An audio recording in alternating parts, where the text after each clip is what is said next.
세계에서 가장 오래 일하지만 세계에서 가장 가난한 노인. 믿기 힘드시겠지만 이것은 바로 대한민국의 현실을 가리키는 말입니다. OECD 국가 중 노인 고용률은 압도적인 1위인데 노인 빈곤율 또한 부끄러운 일이라는 모순적인 통계가 이를 증명합니다. 영상 제목처럼 70대의 폐지를 줍는 삶이 그저 자극적인 말이 아닙니다. 실제로 한 정부 기관의 조사에 따르면 폐지 수집 노인의 평균 나이는 78세가 넘고 기초연금 등을 모두 합친 월 소득은 76만 6천 원에 불과했습니다. 평생을 가족과 사회를 위해 헌신한 사람들이 어쩌다 이런 노후를 맞게 되는 걸까요? 그 비극의 씨앗은 대부분 먼 미래가 아닌 바로 50대에 뿌려집니다.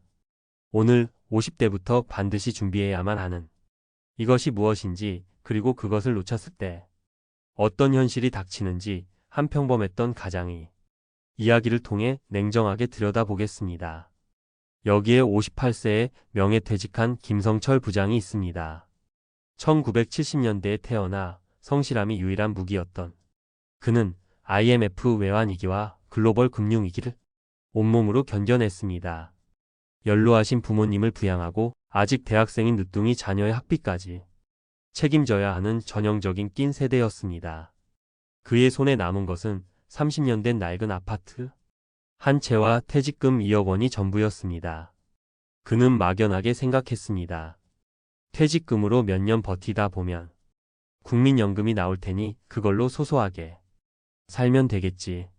한 인터뷰에서 어떤 자영업자가 자신의 노후 준비 상태를 백지 상태라고 표현했던 것처럼 김성철 씨 역시 구체적인 계획이 전무했습니다. 그렇게 시간이 흘러 65세 드디어 첫 국민연금을 받게 된 날, 김성철 씨는 기대감에 통장을 확인했습니다. 하지만 그의 눈에 들어온 숫자는 월 85만 원. 국민연금공단이 추산한 최소 노후생활비 월 124만 원에 턱없이 부족한 금액이었습니다. 이것이 바로 첫 번째 함정, 용돈연금의 배신입니다.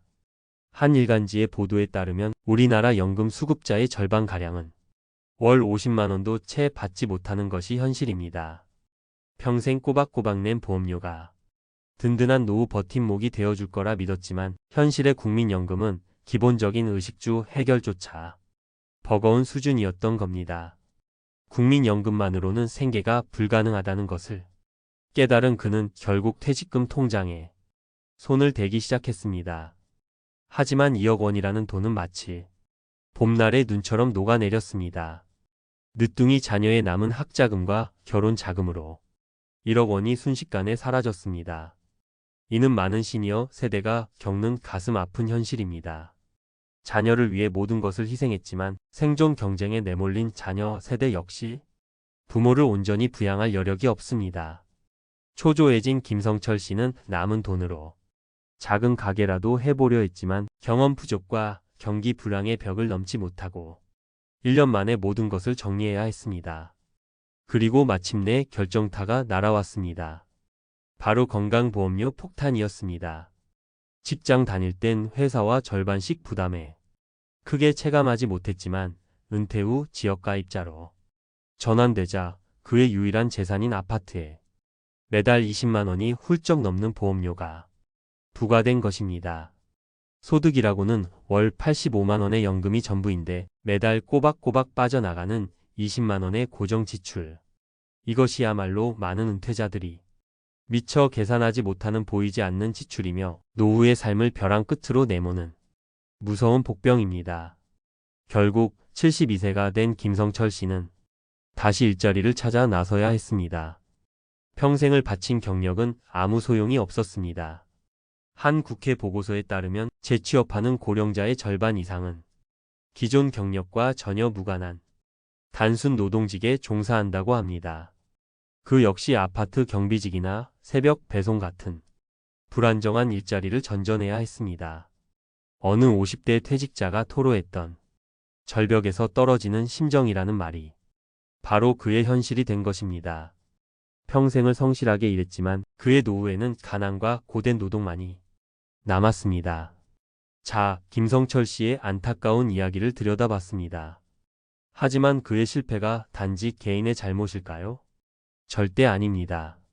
이것은 게으르거나 어리석어서가 아니라 준비되지 않은 노후가 마주할 수밖에 없는 우리 사회의 구조적 문제입니다. 그가 놓친 단 한 가지, 이 영상의 제목이기도 한 이것의 정체는 바로 퇴직 후 소득 공백기를 버텨낼 현금 흐름 설계입니다. 그는 퇴직금이라는 목돈을 지키고 굴리는 대신 생활비로 전부 소진해버리는 치명적인 실수를 저질렀습니다. 국민연금의 현실을 외면했고 퇴직금을 연금이 아닌 일시금으로 생각했으며 은퇴 후에 고정 지출을 계산하지 않았습니다. 이 세 가지 실수가 평범했던 한 중산층을 빈곤 노년층으로 추락시킨 것입니다. 여러분이라면 이 상황에서 어떤 선택을 하셨을 것 같나요? 지금부터가 진짜 중요합니다.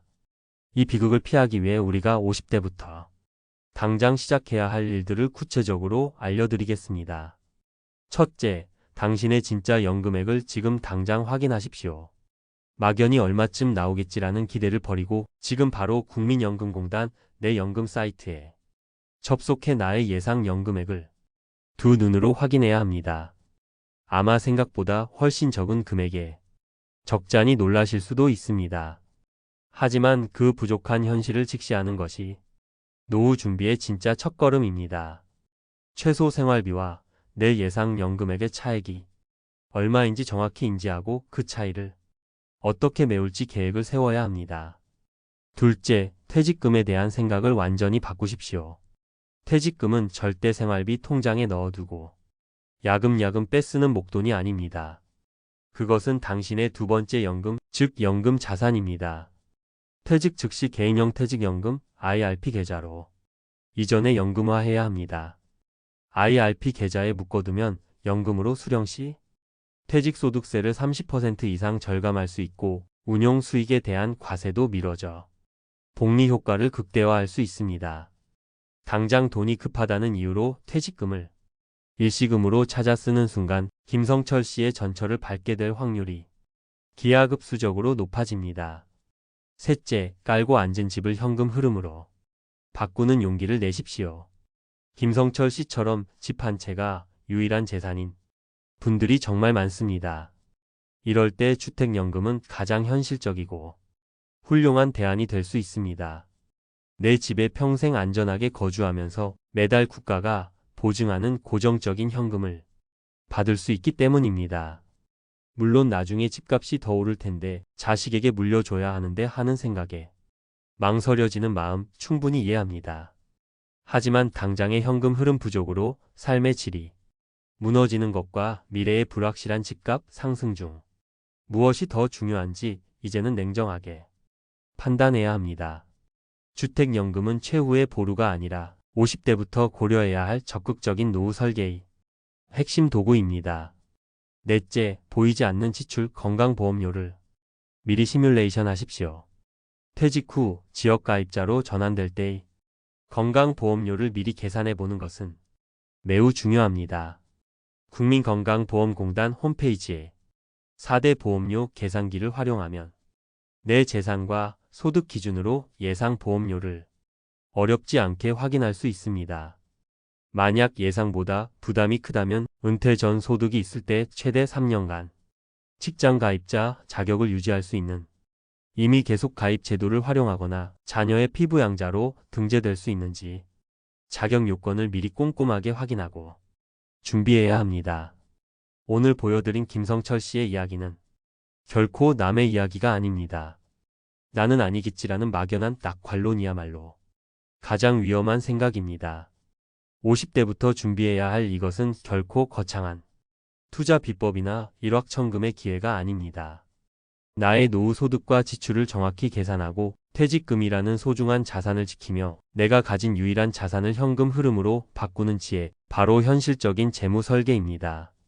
70대의 감사와 여유를 말할 것인가, 후회와 고단함을 말할 것인가. 그 모든 것은 바로 지금 50대의 당신이 무엇을 준비하느냐에 달려 있습니다. 오늘 당장 당신의 노후 재무제표를 조용히 펼쳐보시길 바랍니다. 오늘 이야기가 가슴에 와닿으셨다면 구독과 좋아요로 응원해 주십시오. 또한 비슷한 고민을 안고 계신 분들이 있다면 주저 말고 댓글로 여러분의 소중한 생각을 들려주십시오. 여러분의 이야기가 다른 누군가에게는 큰 위로와 용기가 될 수 있습니다. 감사합니다.